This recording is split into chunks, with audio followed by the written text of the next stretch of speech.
बिस्मिल्लाहिर्रहमानिर्रहीम। अस्सलाम वालेकुम। मैं हूं गुलफाम चौधरी। आप देख रहे हैं मेरा फेसबुक पेज और यूट्यूब चैनल।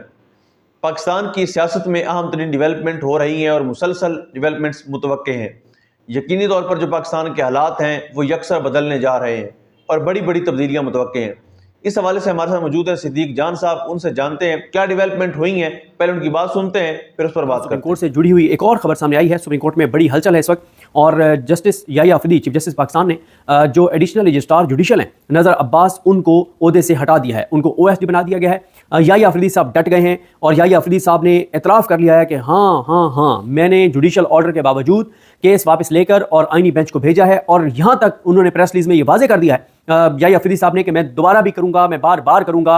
और यहाँ से मरियम नवाज ने कहा था कि रोक सको तो रोक लो। याहिया अफरीदी साहब कह रहे हैं कि मैंने किया है, मैं करूंगा, बार बार करूंगा, जिस जिस बेंच का ऑर्डर होगा उसके बावजूद केसेस वापस लूंगा, जो मेरा कर सकते हो कर लो। मैं नून लीग की हुई जो कानून साजी है, जो आइन में तरमीम है उसके मुताबिक, जो नून लीग चाहती है, जो हुकूमत चाहती है उसके मुताबिक चीज़ें करवाऊंगा, जिसने मेरा जो करना है कर ले। और डट गए हैं याहिया अफरीदी साहब, ये अच्छी चीज़ है, मैं इसको अप्रिशिएट करता हूँ। और हसनात मलिक साहब मुसलसल ये तनकीद कर रहे थे कि याहिया अफरीदी साहब जो हैं वो खुल के सामने आए और जो करना है खुल के करें, हुकूमत को सपोर्ट करना है करें, बिल्कुल करें, कोई इसमें मसला नहीं है। तो याहिया अफरीदी साहब ने अब कैटेगोरिकल कह दिया है कि जी मैंने ये ट्रांसफर किया जुडिशल ऑर्डर के बावजूद। लेकिन इस प्रेस रिलीज में याहिया अफरीदी साहब ने ये नहीं, जो वैसे ही शायद कंबोयो साहब जो पीआरओ हैं उनके जरिए प्रेस रिलीज आया, लेकिन जाहिर है चीफ जस्टिस पाकिस्तान की मंजूरी से, और इसके बताते हैं वो कि क्या लिखना है, तो उनकी मंजूरी से प्रेस रिलीज जारी हुआ है, उनकी मंजूरी के बगैर हो नहीं सकता। याहिया अफरीदी साहब ये तो डट गए हैं कि हाँ मैंने जुडिशल ऑर्डर के बावजूद केस वापस लिया, लेकिन ये नहीं बताया उन्होंने कि उनको ये इख्तियार किसने दिया था, किस आइन ने दिया था, किस कानून ने दिया था। लेकिन जाहिर है आपको पता है इस वक्त मुल्क आइन और कानून से चल नहीं रहा, इस वक्त मुल्क ताकत के जोर पर चल रहा है और ताकत याहिया अफरीदी साहब के पास है, इसमें कोई दूसरी राय नहीं है। याहिया अफरीदी साहब तो याहिया अफरीदी साहब का लगाया हुआ रजिस्ट्रार, उसने आज बैंक से जिस रऊनत से उसने रजिस्ट्रार ने बात की, तो उससे पता चल रहा था कि रजिस्ट्रार साहब को पता है कि इस वक्त ताकत हमारे साथ है, ताकत हमारे पास है। ये मंसूर अली शाह, ये अकील अब्बासी, ये आयशा मलिक, ये हमारा क्या बिगाड़ सकते हैं, ये हमारा कुछ नहीं बिगाड़ सकते। जो प्रेस रिलीज आया है उसमें ये कहा गया है कि अच्छा इसमें जो इनका है ना एडिशनल रजिस्ट्रार, हाँ जुडिशल हैं नज़र अब्बास साहब, इसमें जनाब लिखा गया है कि एडिशनल रजिस्ट्रार जुडिशल के खिलाफ कार्रवाई। सुप्रीम कोर्ट ऑफ पाकिस्तान ने एक संगीन गलती की वजह से एडिशनल रजिस्ट्रार जुडिशल को ओहदे से हटा दिया है और रजिस्ट्रार को इस मामले की तहकीकात का हुक्म दिया है। आगे कहा गया कि यह मसला मुकदमात की ये सिलसिला मुकदमात को मुकर्रर करने में गलती से मुतल्लिक है। और आगे केस का नंबर दिया गया है, जो केसेस लगाए गए थे मंसूर अली शाह साहब के और आयशा मलिक साहिबा और इरफान सादत खान साहब के सामने, उसका कहा गया है कि वो आईनी बेंच के बजाय आम बेंच, रेगुलर बेंच के सामने उन केसेस को समाअत के लिए मुकर्रर कर दिया गया। इससे जो वसाइल हैं इदारे के वो और टाइम जो है वो रिस्पोंडेंट्स का जो है वो साइलिन का उनका टाइम ज़ाया हुआ है। और आगे कहा गया है कि ये जो 3 जजेस पर मुश्तमिल एक रेगुलर बेंच के सामने जो केस मुकर्रर किया गया है, इसकी 13 जनवरी को समाअत हुई, जिसमें जो फंडामेंटल पॉइंट्स हैं उसके अलावा कस्टम्स एक्ट के सेक्शन को आइन से मुतसादिम होने के हवाले से भी सवाल उठाया गया था। इसकी बुनियाद पर जो बेंच है उस पर एतराज़ किया गया और बेंच को कहा गया कि आप ये केस नहीं सुन सकते, ये केस जो है वो आईनी बेंच को सुनना चाहिए। और उसके बाद समाअत 16 जनवरी 2025 तक मुलतवी कर दी गई। उसके बाद ये कहा गया कि जो रजिस्ट्रार ऑफिस है, जो फिक्सेशन ब्रांच है, जो केसेस फिक्स करते हैं, उनको जब अपनी संगीन गलती का एहसास हुआ तो उन्होंने ये मामला सुप्रीम कोर्ट की जो प्रैक्टिस एंड प्रोसीजर एक्ट के तहत बनाई हुई कमेटी है, जिसमें याहिया अफरीदी हैं, अमीनुद्दीन खान हैं और मंसूर अली शाह हैं, उस कमेटी से उन्होंने रब्ता किया और उनकी जो रजिस्ट्रार ऑफिस की जो फिक्सेशन ब्रांच है उसकी संगीन गलती को मद्देनजर रखते हुए कमेटी ने फौरी तौर पर इजलास बुलाया। ज़ाहिर है बुलाना था भाई, ये याहिया अफरीदी साहब 26वीं आईनी तरमीम की शाख पे बैठे हुए हैं और 26वीं आईनी तरमीम की शाख को कुछ भी होने लगेगा तो याहिया अफरीदी साहब से ज़्यादा कौन रिएक्ट करेगा और अमीनुद्दीन खान साहब से ज़्यादा कौन एक्टिव होगा।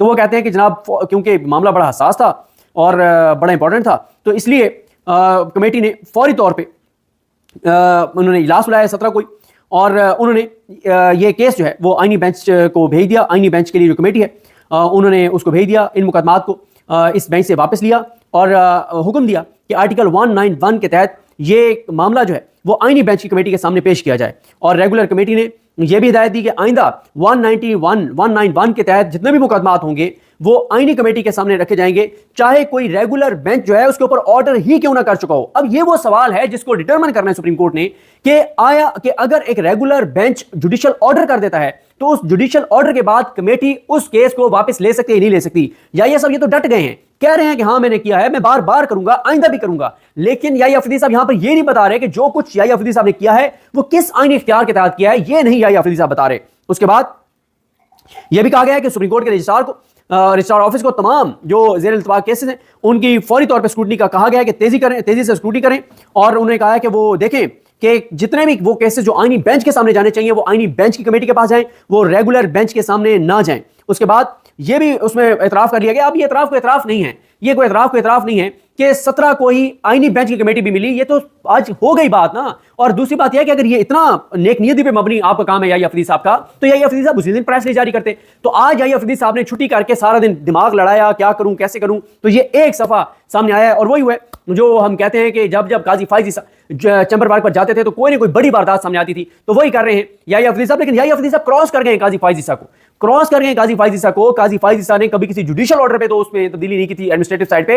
याहिया अफरीदी साहब तो जुडिशियल ऑर्डर्स को जूते की नोक पे रख रहे हैं और उनको अपने एडमिनिस्ट्रेटिव ऑर्डर्स के जरिए कलअदम कर रहे हैं। ये काम कम अज कम काजी फाइजी साहब के दौर में नहीं हुआ था। उसके बाद वो ये भी कहते हैं कि 17 को दोनों कमेटीज मिली, 17 को रेगुलर कमेटी भी मिली और दूसरी जो आईनी बेंच की कमेटी है यानी अमीनुद्दीन खान, जमाल खान मंदुखेल और मोहम्मद अली मज़हर साहब वो भी मिले और उन्होंने 26वीं आईनी तरमीम से मुतालिक तमाम केसेस जो है वो आईनी बेंच के सामने 27 तारीख को समाअत के लिए मुकर्रर कर दिए हैं। और उसके बाद ये भी कहा गया कि मंसूर अली शाह साहब, अकील अब्बासी साहब पे मुश्तमिल बेंच ने आज जो एडिशनल रजिस्ट्रार जुडिशल है उनके खिलाफ तौहीन अदालत की जो कार्रवाई शुरू की गई है उसकी समाअत की ताहम जो नज़र अब्बास साहब हैं वो छुट्टी पर थे क्योंकि वो बीमार हैं। और अब जाहिर है नज़र अब्बास साहब को तो आप कुर्बानी का बकरा बना रहे हैं, आप उनको अपनी अना की भीड़ चढ़ा रहे हैं। क्यों? काम आपने किया, कमेटी का इजलास आपने बुलाया, रजिस्ट्रार ऑफिस। अब मसला यह है कि नजर अब्बास साहब कभी ये बात नहीं मानेंगे, कभी ये बात एतराफ नहीं करेंगे, कभी ये नहीं कहेंगे कि मुझे तो ये इन्होंने जनाब याहिया अफरीदी साहब ने या अमीनुद्दीन खान साहब ने या किसी और ने जहां से भी उनको कहा गया कि फौरन ये नोट पुट करो और आज ये कमेटी बैठेगी, दोनों कमेटीज आज बैठेंगी, ये उन्होंने खुद नहीं किया, उनसे यकीनन ये करवाया गया होगा। लेकिन अब वो ये बात नहीं कर सकेंगे, जाहिर है उनके लिए इतना आसान नहीं है। पाकिस्तान में इस वक्त जो माहौल है, इस माहौल में ये वो मुझे नहीं लगता कि वो ये एतराफ़ करेंगे, इंकशाफ करेंगे और सच बताएंगे। तो बताया गया कि जनाब आज वो बीमार होने की वजह से नज़र अब्बास साहब छुट्टी पे थे, तो सलीम खान साहब जो हैं मोहतरम वो पेश हुए और उन्होंने बताया कि गलती की वजह से ये केसेस जो है वो रेगुलर बेंच के सामने रखा गया और जिसकी तहकीकात की जा रही है।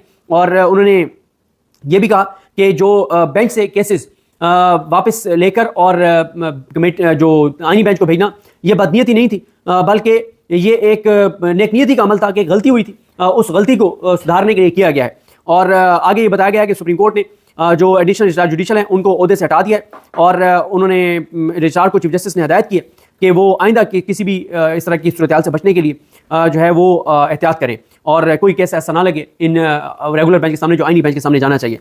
अब मसला ये है कि इस सारी सूरत हाल में जो ये हुई है इसमें याहिया अफरीदी साहब जो है वो नहीं बता रहे जो असल सवाल है। असल सवाल बार बार ये पूछा जा रहा है कि जब एक जुडिशियल ऑर्डर हो गया तो उस जुडिशियल ऑर्डर को एडमिनिस्ट्रेटिव ऑर्डर के जरिए कैसे बदला गया, यह है वो सवाल जिस सवाल का जवाब इस नोट में भी नहीं है, इस प्रेस रिलीज में भी नहीं है। और ये जी बिल्कुल, जिस तरह से आपने सिद्दीक जान साहब को सुना कि आइंदा आने वाला जो हफ्ता है, ये चंद दिन है, ये पाकिस्तान की सियासत में कितने अहम है और इसमें जो पाकिस्तान की सियासत है उसमें कितनी बड़ी तब्दीलियां मुतवक्के हैं।